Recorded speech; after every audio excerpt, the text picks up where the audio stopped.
পুলসিরাত শব্দটি দুটি শব্দযোগে গঠিত। পুল শব্দটি ফার্সি, এর অর্থ হল ব্রিজ, পুল, সেতু ইত্যাদি। আর সিরাত শব্দটির অর্থ হল জীবন বা জীবনী, এটা আরবি শব্দ। যেমন বলা হয়ে থাকে সিরাতুন নবী বা নবীজির জীবন বৃত্তান্ত। নবী সাল্লাল্লাহু আলাইহি ওয়াসাল্লামের জীবন সংক্রান্ত গ্রন্থগুলোকে এই কারণেই সিরাত গ্রন্থ বলা হয়ে থাকে। যেমন সিরাতে ইবনে হিশাম, অর্থাৎ ইবনে হিশাম কর্তৃক সংকলিত রসুল সাল্লাল্লাহু আলাইহি ওয়াসাল্লামের জীবনী গ্রন্থের নাম হল সিরাতে ইবনে হিশাম। যা হোক, মাজাজি অর্থে বা রূপক অর্থে কিয়ামত সংগঠিত হবার পর, হাসরের মাঠের সকল কার্যক্রম শেষ হওয়ার পর মানুষজন মুক্তি পেতে অতি সূক্ষ্ম একটি সেতু পাড়ি দেবে। যারা মুক্তিপ্রাপ্ত তথা নেককার মানুষ, তারা সেতুটি অতি দ্রুতই পাড়ি দিয়ে ফেলবে। আর পাপীরা সেই সেতুতে ওঠার পর তারা কেটে টুকরো টুকরো হয়ে নিচে জাহান্নামে গিয়ে পড়বে। এবার আমরা ফুলসিরাতের হাকিকি দিক সম্পর্কে আলোচনা করব, বা হাকিকতে ফুলসিরাত কাকে বলে এই বিষয়টি নিয়ে আলোচনা করব। পুল অর্থ সেতু, আর সিরাত অর্থ জীবন। সুতরাং পুলসিরাতের অর্থ হল জীবন সেতু। জন্ম থেকে মৃত্যু পর্যন্ত একজন মানুষের সকল কর্মকাণ্ডের সমষ্টিগত নামই হল পুলসিরাত। বলা হয়ে থাকে পুলসিরাতের পুল পার হতে 30,000 বছর লাগবে। এর রহস্যটা কি? যদি ধরে নেওয়া হয় পুলসিরাত এমন কোনো পুল বা সেতু যা পায়ে হেঁটে পার হতে হবে, তাহলে বিষয়টি অযৌক্তিক মনে হয়। কারণ এমন কোনো ব্রিজ বা সেতু নেই যা হেঁটে পার হতে 30,000 বছর লাগবে। প্রচলিত অর্থে হাসরের মাঠ হবে পৃথিবীতেই, আর পুলসিরাত হবে হাসরের মাঠেই। যদি ধরে নেওয়া হয় পুলসিরাত পৃথিবীর এক প্রান্ত থেকে অপর প্রান্ত পর্যন্ত বিস্তৃত হবে, তবুও এই পুল পার হতে 30,000 বছর লাগবে না।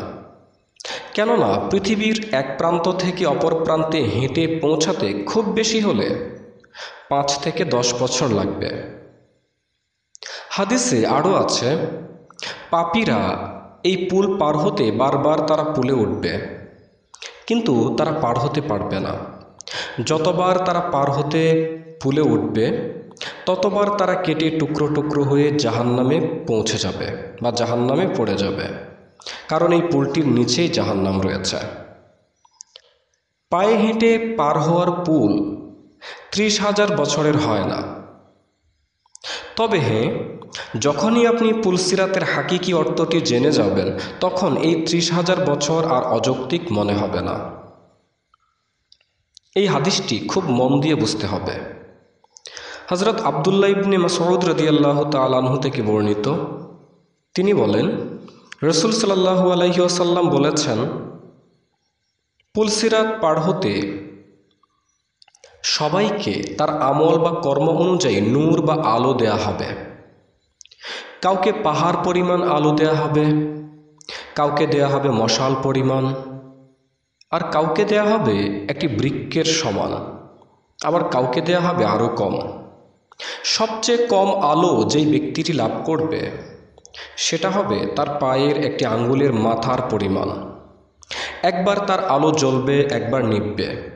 যখন আলো জ্বলবে তখন পথ চলতে পারবে, যখন তার আলো নিভে যাবে তখন সে দাঁড়িয়ে থাকবে।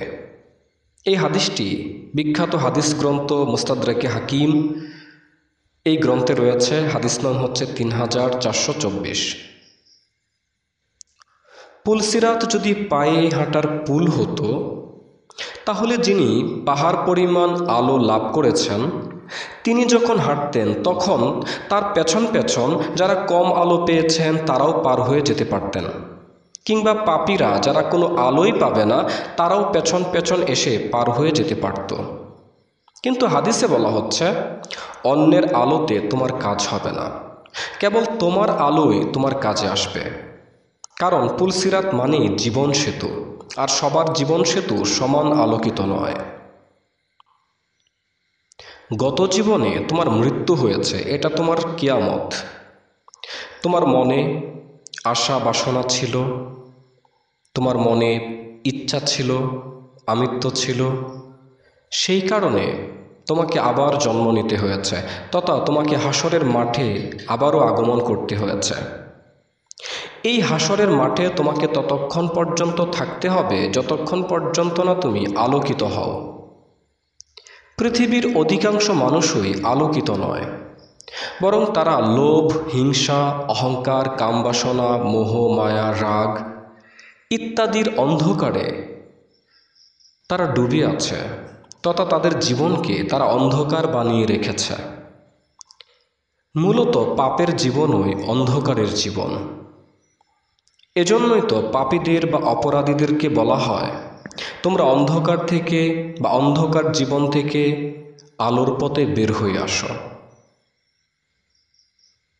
যখন কোনো ব্যক্তি একজন সঠিক গুরুর উপদেশ মতো জীবন পরিচালনা করে এবং মারেফাতের আমলগুলো করতে থাকে, তখন সেই লোকটির ভেতরের অহংকার, লোভ, হিংসা, ঘৃণা, রাগ, কামবাসনা ইত্যাদির অন্ধকার দূর হয়ে সেই লোকটি আলোকিত হতে থাকে। এটাই হলো নিজেকে পবিত্র করা বা নিজেকে আল্লাহর রঙে রঙিন করা বা নিজেকে আলোকিত করা। যিনি নিজেকে চূড়ান্ত আলোকিত করতে পারবেন তথা আমিত্বশূন্য হয়ে নির্বাণ বা ফানাফিল্লা লাভ করবেন, তিনি অতি দ্রুতই জীবন সেতু বা পুলসিরাত বা বারবার জন্ম ও মৃত্যুর চক্র বা জন্মচক্র থেকে তথা হাসরের মাঠ থেকে তথা কর্মফলের বিচার থেকে মুক্তি লাভ করে তিনি মুক্তির দেশে পৌঁছে যাবেন। আর যিনি মশাল পরিমাণ আলো বা কম আলো লাভ করবেন, অর্থাৎ যিনি সাধনা করে অনেকটা এগিয়ে গেছেন বা নিজেকে অনেকটাই আলোকিত করেছেন কিন্তু এখনও সকল বাসনা থেকে শূন্য হতে পারেননি, তাকে হয়তো আরও কয়েকবার জন্ম নিতে হবে, কয়েকবার আসতে হবে। অর্থাৎ যিনি চূড়ান্ত আলো লাভ করেছেন তার তুলনায় একটু বেশি সময় লাগবে যিনি কম আলো লাভ করেছেন। অর্থাৎ সহজ কথায়, যার আত্মা যত আলোকিত হবে তিনি তত দ্রুত মুক্তি পেয়ে যাবেন দুঃখময়, যন্ত্রণাময় এই জন্মচক্র থেকে। যাদের আলোর পরিমাণ হবে অতি সামান্য, তারা মুক্তির পানে এগিয়ে যাবে অতি ধীরে। প্রত্যেকের পুলসিরাত প্রত্যেকের জন্য আলাদা আলাদা, তাই আরেকজনের আলোয় পার হয়ে যাওয়ার ধান্দা করো না। কিন্তু বেশিরভাগ মানুষের ধারণা সেটাই। তারা মনে করে মুরিদ হয়েছি, পীর সাহেবই আমাকে পার করে দেবেন, আমার আর কোনো টেনশন নেই, আমার কোনো সাধনা করতে হবে না। মনে রেখো, তোমার পার তোমাকেই হতে হবে। পীর সাহেব তোমাকে পার করে দেবেন না। পীর সাহেব তোমাকে শিখিয়ে দেবেন কিভাবে নিজেকে আলোকিত করতে হয়, যাতে সেই আলোয় তুমি নিজেই পার হয়ে যেতে পারো। যদি নিজেকে এনলাইটেন বা আলোকিত করতে না পারো, তাহলে তুমি যতই চেষ্টা করো দুঃখময় এই পৃথিবীর দুঃখ থেকে মুক্তি পেতে কোনো লাভ হবে না।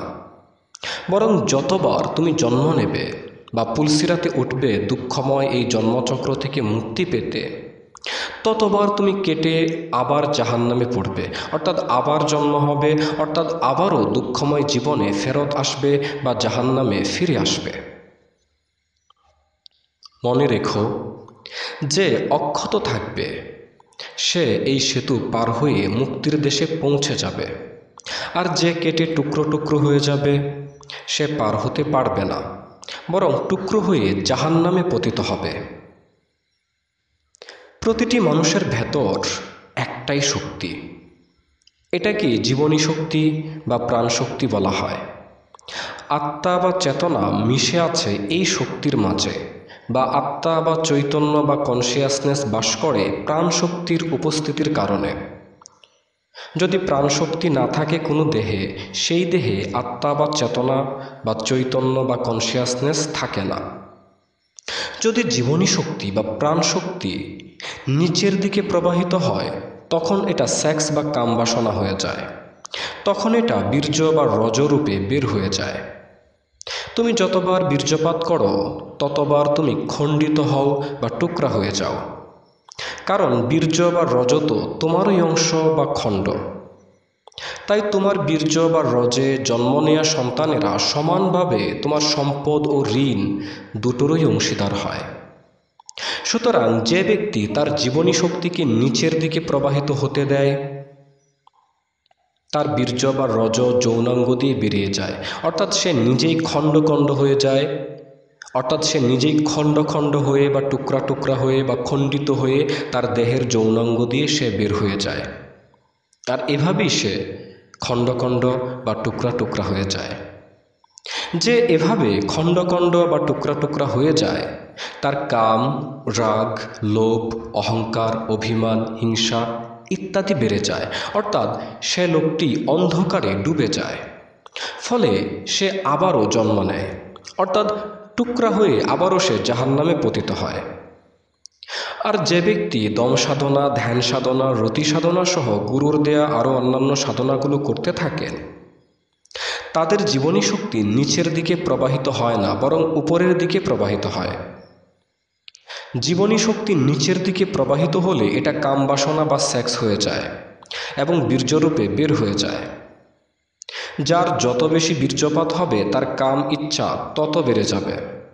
যার যত বেশি কাম ইচ্ছা বা যৌন লালসা বেড়ে যাবে, তার রাগ, লোভ, হিংসা, ঘৃণা, অস্থিরতাও তত বেড়ে যাবে। কারণ বাকি সমস্তগুলো রিপুর জন্ম হয় কাম রিপু থেকে। সুতরাং যার কাম রিপু বা যৌন লালসা যত বেশি শক্তিশালী, তার হিংসা, লোভ, রাগ, অহংকার, অভিমান, অস্থিরতাও তত বেশি। জীবনী শক্তিকে সাধনার মাধ্যমে উপরের দিকে প্রবাহিত করলে সেটা কাম থেকে প্রেম হয়ে যায়। তখন সেই ব্যক্তির কাম হয়ে যায় প্রেম, ঘৃণা হয়ে যায় ভালোবাসা, রাগ হয়ে যায় কোমলতা, অহংকার হয়ে যায় বিনয়, অস্থিরতা হয়ে যায় স্থিরতা। এক কথায় সে অন্ধকার থেকে হয়ে যায় আলোকিত ব্যক্তি। তখন তার বীর্য বা রজ নিম্নগামী হয় না, অর্থাৎ সে খণ্ডিত বা টুকরা হয় না। এমন অখণ্ড, এমন আলোকিত মানুষগণ জন্মচক্র থেকে মুক্তি লাভ করে ফানাফিল্লা তথা নির্বাণ তথা মুক্তির দেশে পৌঁছে যান, অর্থাৎ তারা পুলসিরাত পার হয়ে যান। এটাই হলো পুলসিরাত পার হয়ে যাওয়া।